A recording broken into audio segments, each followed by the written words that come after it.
السلام علیکم۔ آج کی ہماری ویڈیو پاکستان بھارت کشیدگی کے حوالے سے ہے۔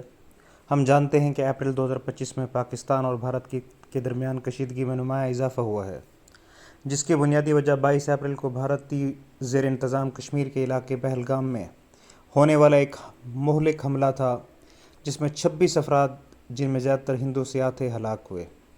اس حملے کی ذمہ داری دی ریزسٹنس فرنٹ نامی ایک گروپ نے قبول کی، جسے بھارت نے پاکستان سے منسلک قرار دیا، جبکہ پاکستان نے اس الزام کی سختی سے تردید کی اور واقعے کی غیر جانبدارانہ بین الاقوامی تحقیقات کا مطالبہ کیا۔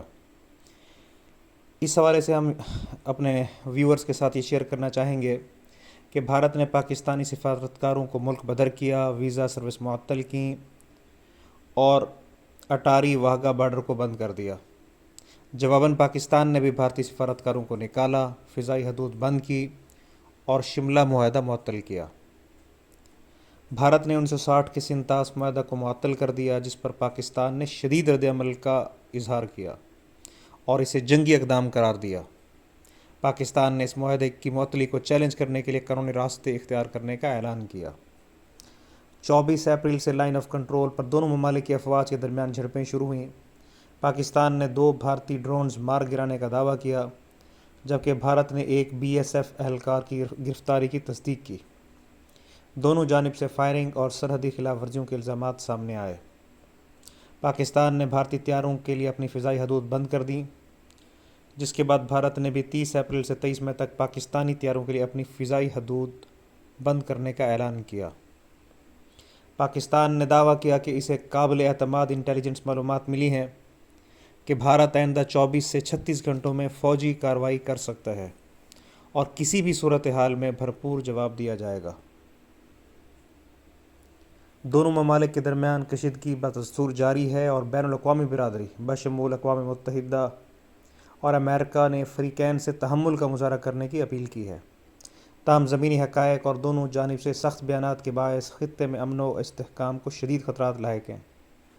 یہ صورتحال نہ صرف جنوبی ایشیا بلکہ عالمی سطح پر بھی تشویش کا باعث بنی ہوئی ہے، کیونکہ دونوں ممالک جوہری طاقت رکھتے ہیں اور کسی بھی غلط فہمی یا اشتعال انگیزی کے سنگین نتائج ہو سکتے ہیں۔ اور ہم جانتے ہیں کہ ہمیں اسلام نے بھی یہ سکھایا ہے کہ ہمیں جنگ کی خواہش نہیں کرنی چاہیے، لیکن اگر ہم پہ جنگ مسلط کی جاتی ہے تو پھر پوری قوم اور پوری پاکستانی عوام بہادری کے ساتھ اس کا سامنا کریں گے اور بھارت کو بدترین نتائج کا سامنا کرنا پڑے گا، اور اس کی ٹوٹل ذمہ داری، مکمل ذمہ داری بھارتی حکمرانوں پر ہوگی۔ اس کے ساتھ ہم یہ دیکھنا چاہیں گے جو پاکستان کے مختلف سیاستدان ہیں ان کا کیا رد عمل آیا ہے۔ جیسے پاکستان کے مشیر داخلہ عطا ترٹ صاحب نے 30 اپریل کو ایک پریس کانفرنس کی، جس کے اندر یہ بتایا گیا کہ اگلے 24 سے 36 گھنٹوں میں جو بھارت فوجی کارروائی کا ارادہ رکھتا ہے، اگر اس نے کسی بھی جارحیت کا ارادہ کیا تو پاکستان اس کا بھرپور جواب دے گا۔ اسی طرح خواجہ آصف صاحب نے بھی اپنے انٹرویو میں کہا کہ پاکستان کی مسلح افواج ہر قسم کی جارحیت کا جواب دینے کے لیے مکمل طور پہ تیار ہیں۔ انہوں نے کہا کہ پاکستان نے دہشت گردی کے خلاف آپریشن عزم استحکام کا آغاز کیا ہے، جو صرف فوجی نہیں بلکہ قومی ضرورت ہے۔ اس آپریشن کے تحت دہشت گردوں کو سرحد پر ٹھکانوں کو بھی نشانہ بنایا جا رہا ہے تاکہ ملک میں امن و امان قائم رکھا جا سکے۔ پاکستانی فوج نے لائن آف کنٹرول اور دیگر حساس علاقوں میں اپنی تعیناتی کو مضبوط کیا ہے، ایئر ڈیفنس سسٹمز کو فعال کیا ہے اور جنگی مشقیں جاری ہیں۔ فوجی ذرائع کے مطابق کسی بھی ممکنہ بھارتی حملے کا مؤثر جواب دینے کے لیے تمام ضروری اقدامات کر لیے گئے ہیں۔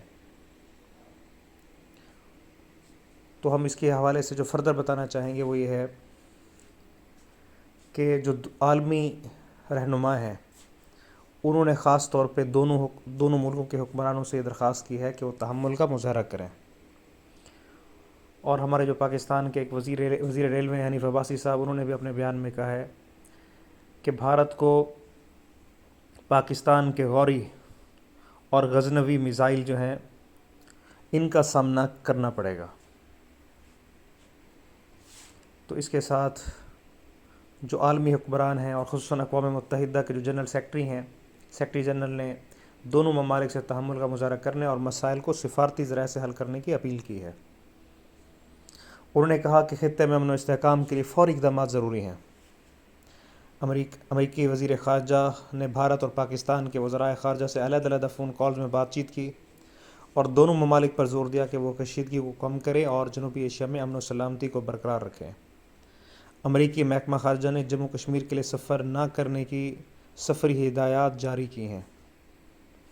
اس طرح برطانیہ نے بھی اپنے شہریوں کو متنبہ کیا ہے کہ وہ جموں کشمیر کا سفر نہ کریں۔